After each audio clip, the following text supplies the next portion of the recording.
Hello students, कैसे हैं आप लोग। आई होप बहुत अच्छा आप सीख रहे होंगे, आगे बढ़ रहे होंगे। इकोनॉमिक्स, बिजनेस इकोनॉमिक्स कह लो या फिर माइक्रो इकोनॉमिक्स कह लो, इसके अंदर एक बहुत ही इंपॉर्टेंट टॉपिक होता है, that is elasticity of demand. आज का टॉपिक ये है, इलास्टिसिटी ऑफ डिमांड की हमें बात करनी है। इलास्टिसिटी ऑफ डिमांड किसे कहते हैं, इसके टाइप्स क्या होते हैं, कैलकुलेट कैसे करते हैं, मेथड्स क्या होते हैं, वन बाय वन सारी चीज़ें सीखनी है। तो इलास्टिसिटी ऑफ डिमांड हमारे सब्जेक्ट की रिक्वायरमेंट को फुलफ़िल करने के लिए क्या डेफिनेशन इसकी हो सकती है, वो आप नोट कीजिए साथ के साथ। It refers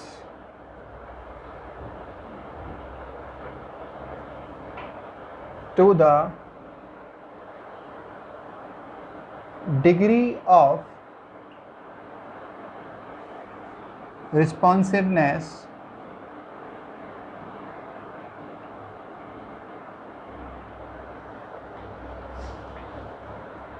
of proportionate change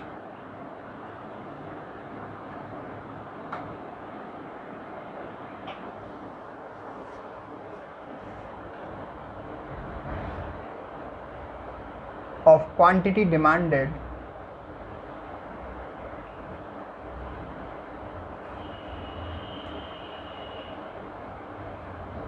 in respect of proportionate change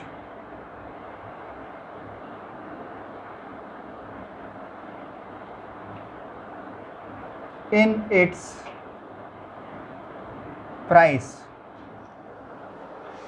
for a commodity। देखिए, elasticity of demand nothing but a calculated value, and that comes by analysing the relationship between the change in quantity demanded to the change in price of a particular commodity. एक बात तो हम लोगों ने सुनी है, बहुत हम जानते हैं कि लॉ ऑफ डिमांड क्या कहता है। लॉ ऑफ डिमांड कहता है कि अगर आप प्राइस चेंज करोगे तो किसी पर्टिकुलर प्रोडक्ट का, कुछ भी, एप्पल ख़रीदने जा रहे हो बाज़ार में, एप्पल अगर 60 रुपये किलो है तो सपोज़ आप 2 किलो ख़रीदने के लिए तैयार हो। लेकिन अगर एप्पल 100 रुपये किलो है तो आप सोचोगे कि भाई अभी 1 किलो ही ख़रीद लेते हैं, है ना, अभी 1 किलो से ही काम चला लेते हैं, बाद में जब सस्ता हो जाएगा तब खरीदें। हुआ क्या कि प्राइस 60 से 100 हुआ और आपकी डिमांड 2 किलो से 1 किलो पे आ गई, राइट। तो ये कहानी चलती है। अभी अगर प्राइस 100 से 40 हो जाए तो हो सकता है आप 2.5 किलो ख़रीद लाओ, 3 किलो ख़रीद लाओ, राइट। प्राइस कम होगा तो फिर आप ज़्यादा क्वांटिटी परचेज़ करने के लिए अपना इंटरेस्ट दिखाओगे। ये लॉ ऑफ डिमांड होता है।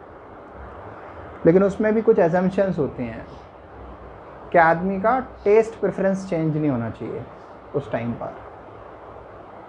अब जैसे इस सिचुएशन में, इन्फेक्शन वाली सिचुएशन में, हमारी डिमांड ऑरेंज की बढ़ रही है, तो मतलब ऐसी कोई चीज़ नहीं होनी चाहिए कि आदमी दूसरी चीज़ पे शिफ्ट होने के लिए डिसीज़न ले, राइट। और ऐसा भी नहीं होना चाहिए कि उसको डॉक्टर ने मना कर दिया हो, राइट। या कोई ऐसा मौसम नहीं होना चाहिए जिस मौसम में एप्पल को लोग अवॉइड करते हों, ठीक है। इनकम आदमी की चेंज नहीं होनी चाहिए। तो इस तरीके से कुछ फैक्टर्स हैं जो हमें कांस्टेंट रखने पड़ते हैं, वो एजम्पशंस होते हैं, वो लॉ ऑफ डिमांड है। लेकिन यहाँ पर बात हमारी ये है कि जैसे एप्पल का ये एग्जांपल मैं लूँ कि एक पर्टिकुलर प्राइस पर उसकी क्वांटिटी की डिमांड ये आई, दूसरे पर्टिकुलर प्राइस पर उसकी क्वांटिटी की डिमांड ये आई, तो जो दोनों में चेंज है, दोनों का जो डिग्री है रिलेशनशिप का, वो क्या होगा। तो इसको लिए हमने एक डेफिनेशन बनाया है, it refers to the degree of responsiveness. Degree of responsiveness specific words का बहुत इंपॉर्टेंट होता है, स्पेसिफिक वर्ड्स का बहुत इंपॉर्टेंस होता है। आप कभी भी आंसर करो तो ऐसे आप लेमैन नहीं लिख सकते कुछ भी, कुछ ऐसे टेक्निकल वर्ड आपको यूज़ करने चाहिए उसको डिफ़ाइन करने के लिए, जो स्पेसिफिक बनाएं आपके आंसर को। तो मैंने लिखा it refers two degree of responsiveness, मतलब कितना डिग्री रिस्पॉन्स चेंज हुआ किस चीज का, of proportionate change in quantity demanded. Proportionate change of quantity demanded से क्या मतलब है, क्वांटिटी की डिमांड में परसेंटेज चेंज, और किसके बदले में, proportionate change in its price. मतलब प्राइस में चेंज हमने किया तो क्वांटिटी की डिमांड में चेंज आया, किस चीज़ के लिए, एक कॉमोडिटी के लिए। कोई भी कॉमोडिटी हो सकती है, एप्पल का एग्जाम्पल हो सकता है, पेन का हो सकता है, कॉफ़ी का हो सकता है, वेजिटेबल का हो सकता है, any kind of any sort of example it can be. अब पॉइंट ये है साहब, इस बात को जस्टिफाई करने के लिए हमारे पास एक वेल प्रूवन फॉर्मूला है। इलास्टिसिटी ऑफ डिमांड ईडी से रिप्रेजेंट करते हैं हम लोग। हम यहाँ लिख देते हैं प्रोपोर्शनेट को परसेंटेज यूज़ करते हैं हम, percentage change in quantity demanded upon percentage change in price. अब इसी से रिलेटेड फॉर्मूला आगे बढ़कर ऐसे लिखा जा सकता है,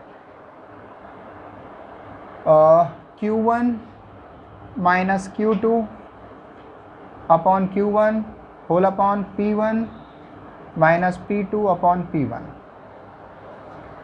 राइट। या फिर इसको हम ऐसे लिख सकते हैं delta Q upon Q1 upon delta P upon P1।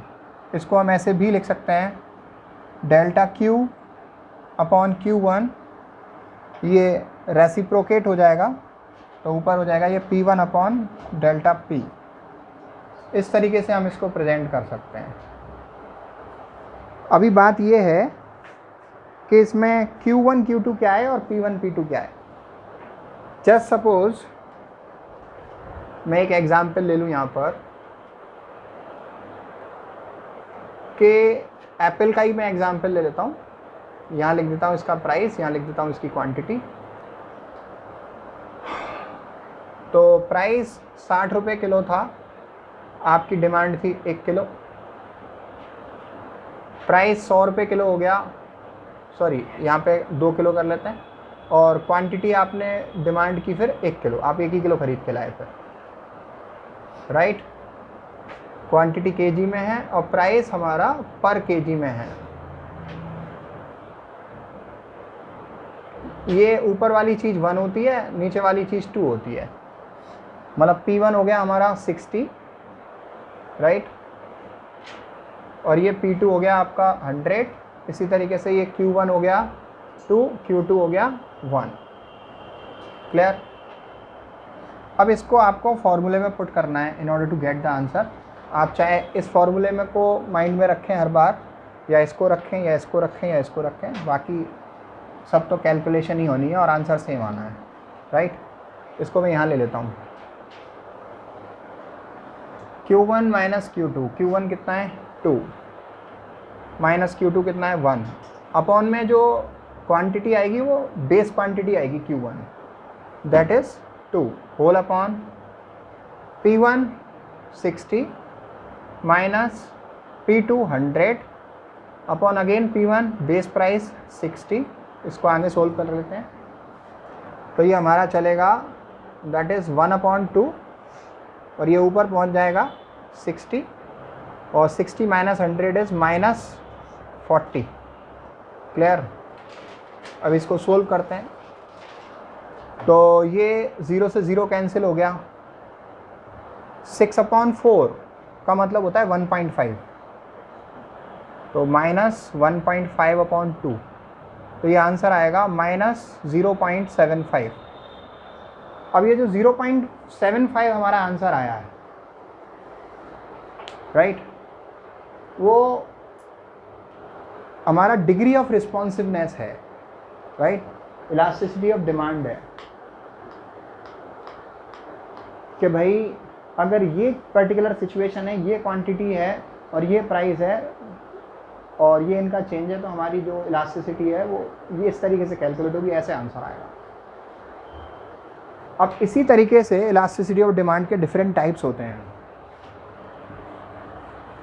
Elasticity of demand के डिफरेंट टाइप्स होते हैं। जैसे ये आंसर आया है आपका 0.75, ये माइनस का 0.75 जो आंसर आया है ये 1 से कम है, राइट? इसका मतलब हो गया लेस देन 1 यूनिट इलास्टिक। ठीक है, तो हम बात करते हैं types of elasticity of demand या टाइप्स ऑफ डिग्री। ये आंसर जो है डिग्री ऑफ रिस्पॉन्सिवनेस ही तो है, types of degree of elasticity of demand. जैसे ये एक टाइप आया, ऐसे ही डिफरेंट आंसर्स आते हैं, उसके बेसिस पे डिफरेंट टाइप्स बन गए हैं। क्लियर? पहला है कि इलास्टिसिटी ऑफ डिमांड का आंसर आपका इनफाइनाइट आएगा। क्लियर? और दूसरा है कि इलास्टिसिटी ऑफ डिमांड का आंसर आपका 0 आएगा। इसी तरीके से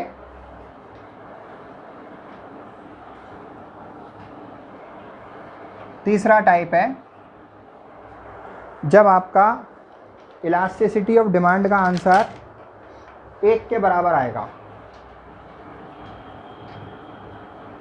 और फोर्थ है जब आपका इलास्टिसिटी ऑफ डिमांड का आंसर 1 से ज़्यादा आएगा। इसी तरीके से आपका फिफ्थ है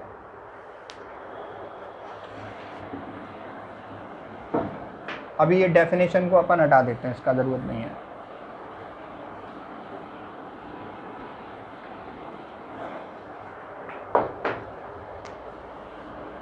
इसी तरीके से आपका फिफ्थ है जब इलास्टिसिटी ऑफ डिमांड का आंसर आपका 1 से कम आएगा, मतलब जो ये वाला आंसर है 1 से कम। क्लियर? ये फर्स्ट वाली सिचुएशन कब पैदा होगी? फर्स्ट वाली सिचुएशन आपकी पैदा तब होगी जब आपकी डिमांड में तो चेंज हो लेकिन प्राइस हमारा कांस्टेंट हो, राइट? डिमांड में तो चेंज है लेकिन प्राइस हमारा कांस्टेंट है। प्राइस हमने यहाँ पे फिक्स कर दिया, प्राइस कांस्टेंट है, लेकिन डिमांड बढ़ती जा रही है। क्लियर? पहले इतनी थी, फिर यहाँ से बढ़कर इतनी हो गई, डिमांड में चेंज आ रहा है। कहने का मतलब प्राइस हमने पहले एज्यूम कर लेते हैं 10 रुपये रखा, बाद में भी वो 10 रुपये ही है, लेकिन क्वांटिटी पहले 100 यूनिट मांगी जा रही थी, फिर उसके बाद में 150 यूनिट मांगी जा रही है, या फिर उससे कम मांगी जा रही है। मतलब क्वांटिटी में चेंज हो रहा है, प्राइस में कोई चेंज नहीं हो रहा, प्राइस इज कांस्टेंट। तो ये एक इमेजिनरी सिचुएशन है, ऐसा कभी होता नहीं है, राइट? बस केवल लर्निंग पॉइंट ऑफ व्यू से एक टाइप हमारा बना हुआ है। अच्छा, नीचे हम रिप्रेजेंट करते हैं स्टूडेंट्स ग्राफ में क्वांटिटी को, और यहाँ रिप्रेजेंट करते हैं हम प्राइस को। अब इधर देख लीजिए दूसरे वाले में, इसमें क्या होगा? प्राइस में तो चेंज होगा, क्वांटिटी की डिमांड में कोई चेंज नहीं होगा, राइट? प्राइस में तो चेंज होगा लेकिन क्वांटिटी की डिमांड में कोई भी चेंज नहीं होगा। ठीक है, तो मैं क्या करूँगा? क्वांटिटी की डिमांड को कांस्टेंट कर दूंगा। ये प्राइस तो हमारा ये अलग अलग हो रहा है, ये प्राइस है, ये प्राइस है, लेकिन क्वांटिटी की डिमांड में हमारे में कोई भी चेंज नहीं आ रहा। ठीक है, ऐसा कब होगा? जब भी ऐसा होगा, ये हमारा OX एक्सिस, ये OY एक्सिस, नीचे क्या है? क्वांटिटी, इधर क्या है? प्राइस। प्राइस हमने 10 रुपये से 20 रुपये कर दिया, P1 P2, लेकिन क्वांटिटी की डिमांड सपोज 80 यूनिट थी पहले भी, और बाद में भी 80 यूनिट ही रही। इसका एक एग्जाम्पल बन सकता है, इसका एक एग्जाम्पल बन सकता है कि डिमांड कांस्टेंट रहे। इसका एग्जाम्पल साल्ट हो सकता है, नमक। प्राइस कितना भी चेंज हो जाए, आदमी उसके टेस्ट से कॉम्प्रोमाइज़ नहीं करेगा, उसकी क्वांटिटी कंजम्पशन से कॉम्प्रोमाइज़ नहीं करेगा, उतना ही डलवाएगा, चाहे वो घर पे खाना खाए, चाहे रेस्टोरेंट में खाए, चाहे किसी होटल में खाए, नमक से कॉम्प्रोमाइज़ नहीं करने वाला, राइट। तो नमक ना तो ज़्यादा, ऐसा नहीं होगा कि वो प्राइस उसका कम हो गया तो ज़्यादा डाल दो, भाई आधी कटोरी नमक डाल दो इसके अंदर, सब्जी के अंदर, ऐसा नहीं होगा, राइट। या प्राइस बहुत महंगा, ज़्यादा हो गया, बहुत महंगा हो गया, अरे नहीं अब नाम मात्र का डालना भी महंगा है नमक, तो उसका जो बिहेवियर है क्वांटिटी के कंजम्पशन में अनचेंज रहेगा, राइट। तो quantity will not change irrespective of price it be. तो ये केस होता है कि इलास्टिसिटी ऑफ डिमांड क्या होती है, 0, राइट। अभी हम बात करते हैं कि इलास्टिसिटी ऑफ डिमांड का आंसर हमारा 1 के इक्वल टू होगा। ये कब होगा देखते हैं, ये तब होगा जब फॉर्मूला हमने जो लिखा है ना कि proportionate change in quantity demanded और प्रोपोर्शनेट चेंज इन प्राइस, इन दोनों का रिलेशनशिप ही तो है इलास्टिसिटी ऑफ डिमांड। जब दोनों का प्रोपोर्शनेट चेंज बराबर हो, कि जितना परसेंटेज चेंज क्वांटिटी डिमांडेड में आया उतना ही परसेंटेज चेंज प्राइस में हो, राइट, तो हमारा ये वाला आंसर निकल के आता है यूनिट इलास्टिक। इसको हम यूनिटेरी इलास्टिक भी बोलते हैं। क्या बोलते हैं? यूनिटेरी इलास्टिक, यूनिटेरी इलास्टिक भी बोलते हैं। लेकिन ये कब पॉसिबल है? Let me show you that. यहाँ पर क्या है? क्वांटिटी, यहाँ पर क्या है? प्राइस। तो ये तो हमारी क्वांटिटी है, राइट। इस प्राइस पर ये क्वांटिटी है। अभी प्राइस थोड़ा सा बढ़ाते हैं अपन, इतना बढ़ाते हैं, और क्वांटिटी में भी चेंज इतना ही करेंगे, ज़्यादा नहीं करेंगे, राइट। क्लियर? ये हमारा जो है डिमांड कर्व हो गया। तो जितना चेंज क्वांटिटी में है उतना ही चेंज प्राइस में है। Proportionate change in quantity demanded is equal to proportionate change in its price. तब हम कहते हैं कि it is unitary elastic. Clear? Unitary elastic कब होगा? जब proportionate change in quantity is equal to proportionate change in price. Clear? ठीक है। अब बात करते हैं कि इलास्टिसिटी ऑफ डिमांड का आंसर 1 से ज़्यादा कब आएगा। जब भी आएगा तो उसको हम बोलेंगे more than 1 unit elastic. More than 1 unit elastic. More than 1 unit elastic. More than 1 unit elastic कब होगा? हमारा जो फॉर्मूला था, अगर आपको याद हो, प्रोपोर्शनेट चेंज इन क्वांटिटी ऊपर था उसमें और प्रोपोर्शनेट चेंज इन प्राइस नीचे था। जब ऊपर की चीज़ ज़्यादा होगी, प्रोपोर्शनेट चेंज इन क्वांटिटी ज़्यादा होगा, और प्रोपोर्शनेट चेंज इन प्राइस नीचे है, वो कम होगा, राइट। जैसे ऊपर मान लो 3 है, नीचे 2 है, तो डिवाइड करूँगा तो 1.5 आएगा, वो 1 से ज़्यादा निकल जाएगा, तभी होगा ये more than 1 unit elastic. Clear? तो मेरे को क्या करना है इसमें? प्रोपोर्शनेट चेंज इन क्वांटिटी ज़्यादा रखना है। ये यहाँ तक रख लेता हूँ। प्रोपोर्शनेट चेंज इन क्वांटिटी ज़्यादा रखना है, प्राइस का चेंज कम रखना है।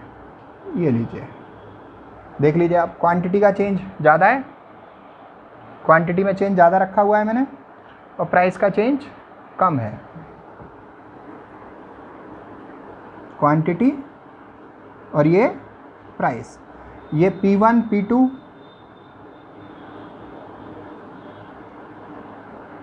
और ये Q1 Q2। Clear? Proportionate change in quantity demanded is higher than the proportionate change in price. ये इसके साथ मिक्स हो रहा है, रहने दो। ठीक है जी। अब देखिए आपका 5th टाइप कि इलास्टिसिटी ऑफ डिमांड हमारी 1 यूनिट से कम आएगी। आंसर ये केवल तब पॉसिबल है जब ऊपर वाला जो प्रोपोर्शनेट चेंज है, प्रोपोर्शनेट चेंज इन क्वांटिटी, वो कम हो और प्रोपोर्शनेट चेंज इन प्राइस ज़्यादा हो। तो जैसे ऊपर हमारा 40% है, नीचे 60% है, राइट। क्वांटिटी में चेंज हुआ 40% और प्राइस में चेंज हुआ 60%, तो मैं डिवाइड करूँगा तो आंसर मेरा 1 से कम आना ही आना है। क्लियर? 0.66 आएगा उस केस में जो मैं बोल रहा हूँ, 40/60। तो इसका बताते हैं, इसको हम बोलते हैं, इसका एक और नाम है less than 1 unit elastic. Less than 1 unit elastic. तो इसमें मुझे कौन सा चेंज बढ़ाना है? प्राइस का। ठीक है जी। तो प्राइस का चेंज ज़्यादा ले लेते हैं, क्वांटिटी का चेंज कम ले लेंगे। ये हो गई कहानी। ठीक है। नीचे क्या है? क्वांटिटी। ऊपर क्या है? प्राइस। ये क्या है? Q1, Q2, P1, P2। आपको दिख रहा होगा प्राइस में चेंज ज़्यादा रखा है मैंने, प्राइस में चेंज ज़्यादा रखा है, क्वांटिटी में चेंज कम रखा है। तो आंसर मेरा 1 से कम आएगा, लेस देन 1 यूनिट इलास्टिक होगा। Is that okay? तो ये कहानी है आपके इसके टाइप्स की। अब अगर हम बात करें कि साहब कितने टाइप की इलास्टिसिटी ऑफ डिमांड हमारे सिलेबस में हमको पढ़नी पड़ती है, तो कितने टाइप की इलास्टिसिटी ऑफ डिमांड हमें पढ़नी पड़ती है? अगर हम ये बात करें types of elasticity of demand, तो 1 बाय 1 समझिए। Types of elasticity of demand, एक तो साहब प्राइस इलास्टिसिटी ऑफ डिमांड है। Types of elasticity of demand,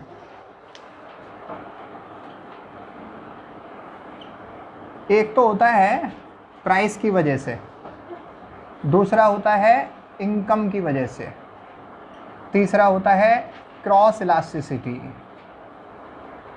चौथा होता है एडवर्टीजमेंट इलास्टिसिटी। राइट। इसको अगर मैं फुल फॉर्म लिखूं तो मैं लिखूंगा price elasticity of demand.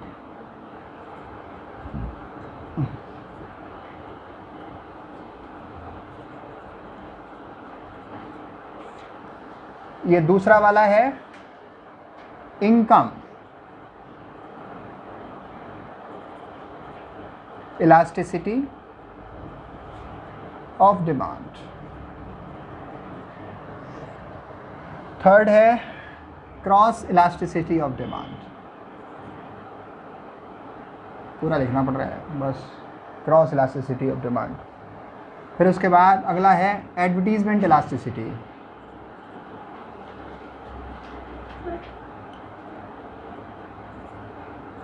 Elasticity of demand. तो जैसे आपने फॉर्मूला बनाया था प्राइस इलास्टिसिटी ऑफ डिमांड के लिए, proportionate change in quantity demanded upon proportionate change in price, उसी तरीके से इनकम का भी बन जाता है। प्राइस इलास्टिसिटी ऑफ डिमांड का जो फॉर्मूला आपने बनाया था उसी तरीके से इनकम का भी बन जाता है। यह हमारा फॉर्मूला लेता है प्राइस इलास्टिसिटी का, proportionate change in quantity demanded upon proportionate change in price.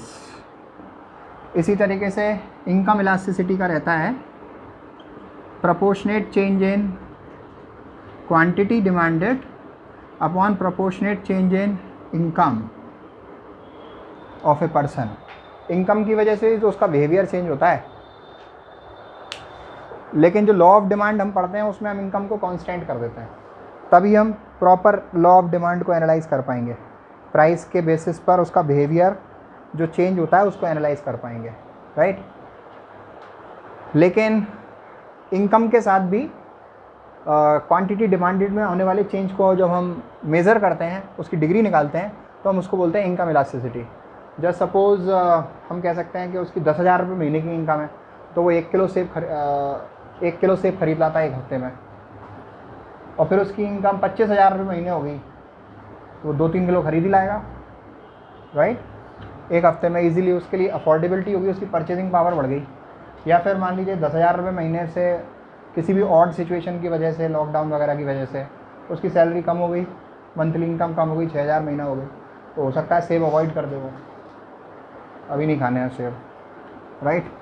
बस केवल लाइफ बॉय ले आओ, लाइफ बॉय जहाँ तंदुरुस्ती है वहाँ हाथ धोते रहो, सुरक्षित रहो। तो क्रॉस इनकम इलास्टिसिटी ये हो गई, proportionate change in quantity upon proportionate change in income. Cross elasticity क्या होती है?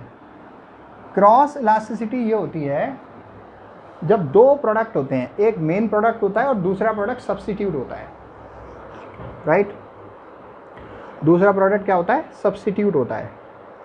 तो मेन प्रोडक्ट के प्राइस में चेंज उसके सब्स्टिट्यूट, मेन प्रोडक्ट की क्वांटिटी डिमांड में चेंज उसके सब्स्टिट्यूट के प्राइस में होने वाले चेंज की वजह से आया, या फिर किसी सब्स्टिट्यूट की क्वांटिटी की डिमांड में चेंज मेन प्रोडक्ट के प्राइस में चेंज की वजह से आया। इसका एग्जाम्पल हम ये कह सकते हैं कि साहब कार और पेट्रोल एग्जाम्पल हो सकता है, वैसे तो ये कॉम्प्लीमेंट्री आपस में एक दूसरे से जुड़े हुए गुड्स हैं। पेट्रोल अगर महंगा हो जाता है तो कार की बिक्री लोग अवॉइड करते हैं, मिडिल क्लास वाले वो कम खरीदते हैं उसको। बेटर एग्जाम्पल ये होगा चाय कॉफ़ी का, राइट। अगर मैं कॉफ़ी प्रेफर करता हूँ, राइट, तो मैं कॉफ़ी पीऊँगा, उसमें नहीं बात क्या है, कोई दिक्कत थोड़ी है। लेकिन बात यह है कि नॉर्मल पर्सन अगर चाय पीता है, 10 रुपये की चाय आती है और कॉफ़ी अगर 20 रुपये की आती है, ठीक है। अब इन केस चाय पीता है नॉर्मली, लेकिन 10 रुपये की आ रही है और चाय तो चाय पीता रहेगा। लेकिन कॉफ़ी का प्राइस अगर हम 12 रुपये कर दें 20 रुपये से घटाकर, तो वो कॉफ़ी पे शिफ्ट हो जाएगा, 2 रुपये के चेंज को अवॉइड कर देगा, राइट। मतलब कॉफ़ी में होने वाले चेंज, कॉफ़ी के प्राइस में होने वाले चेंज की वजह से चाय की डिमांड कम हो गई, राइट। और कितनी कम हो गई ये हमें कैलकुलेट करना है, राइट। ऐसे ही दवाइयाँ हैं मार्केट में, कोई पर्टिकुलर इंजेक्शन है मेन कंपनी का, वो 400 रुपये का है, और सेम काम करने वाला दूसरा सब्स्टिट्यूट है, केमिस्ट वाले सब्स्टिट्यूट बता देते हैं ये भी ये काम यही करेगा। अगर वो सस्ता होता है और काम वही करता है तो आदमी तुरंत शिफ्ट हो जाता है, तो उसकी डिमांड रिफ्लेक्ट करेगी कि नहीं करेगी, ये होता है सब्स्टिट्यूशन इफेक्ट। क्लियर? तो हम इसमें क्या करते हैं, क्रॉस इलास्टिसिटी में हमारा फॉर्मूला बनता है EC equals to proportionate change in quantity demanded of X।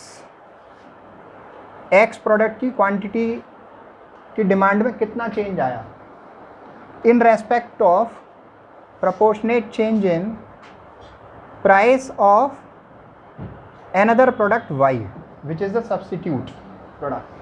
Clear? तो आप ऊपर लिख सकते हैं चाय, नीचे लिख सकते हैं कॉफ़ी। क्लियर? या फिर आप कॉफ़ी का एनालाइज कर रहे हैं तो ऊपर कॉफ़ी का आ जाएगा, नीचे चाय का आ जाएगा। अभी मान लो मैं करूँ एक काम के चाय का प्राइस 10 रुपये से बढ़ा के 18 रुपये कर दूँ या 15 रुपये कर दूँ, तो भी कॉफ़ी पे शिफ्ट हो जाएगा आदमी।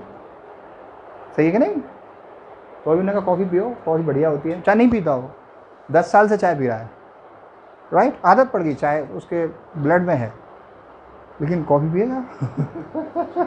ह्यूमन बिहेवियर है। तो एडवर्टीजमेंट इलास्टिसिटी क्या होती है? एडवर्टीजमेंट इलास्टिसिटी होती है, EA से रिप्रेजेंट करते हैं हम इसको, किसी पर्टिकुलर प्रोडक्ट को प्रमोट करने के लिए उसका एडवर्टीजमेंट कैंपेन हमने चलाया, और उस एडवर्टीजमेंट पे जो एक्सपेंडिचर है अगर हम इंक्रीज़ करते हैं या डिक्रीज़ करते हैं, तो उससे उस पर्टिकुलर प्रोडक्ट की जो क्वांटिटी डिमांड चेंज होती है, उसमें जो चेंज आता है, उन दोनों प्राइस और एडवर्टीजमेंट के एक्सपेंडिचर और क्वांटिटी डिमांड का जो रिलेशनशिप है वो एडवर्टीजमेंट इलास्टिसिटी कहलाता है। तो proportionate change in quantity demanded upon proportionate change in advertisement, right, इस तरीके से हम रखते हैं। ये हमारा प्रोपोर्शनेट चेंज मेथड है, ये मोस्ट पॉपुलर मेथड है, ज़्यादा यूज यही होता है। एक आर्क मेथड और है, मेज़र करने के हमारे methods of measurement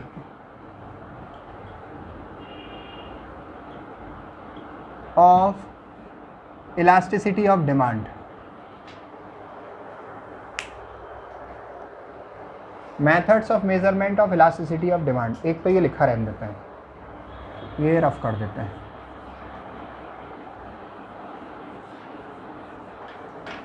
methods of measurement of elasticity of demand, तो पहला मेथड है प्रोपोर्शनेट चेंज मेथड।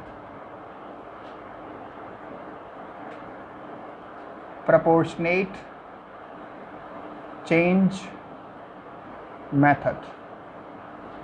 और दूसरा जो पॉपुलर मेथड है जो आपसे पूछा जाता है, that is arc method, right.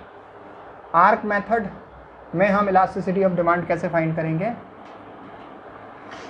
Q1 minus Q2 upon Q1 plus Q2 whole upon P1 minus P2 upon P1 plus P2,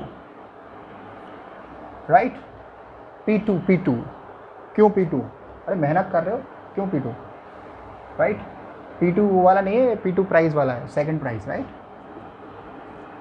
Q1 minus Q2 upon Q1 plus Q2, this can be represented by another situation, इसको आप reciprocate कर सकते हो। P1 plus P2, ये ऊपर चला जाएगा, ये वाला नीचे आ जाएगा। P1 plus P2 upon P1 minus P2, clear? ये आर्क मेथड है। और जैसे सेम सवाल था आपका जो आपने किया था अभी एप्पल वाला, उसको आर्क मेथड से निकालेंगे तो फिर ये फॉर्मूला लगाएंगे। दोनों मेथड से आंसर अलग अलग आता है, क्लियर? और दोनों मेथड रेलेवेंट है। अगर कैलकुलेट करना है तो बस फॉर्मूला ही तो पुट करना है उसमें। तो अभी आप इन फॉर्मूले को प्रैक्टिसाइज कीजिए। नेक्स्ट लेक्चर में आपका जो है एक न्यूमेरिकल प्रैक्टिस करा देंगे बढ़िया 2-4, फिर ये टॉपिक एंड हो जाएगा, clear? Thank you so much. Keep watching, keep learning and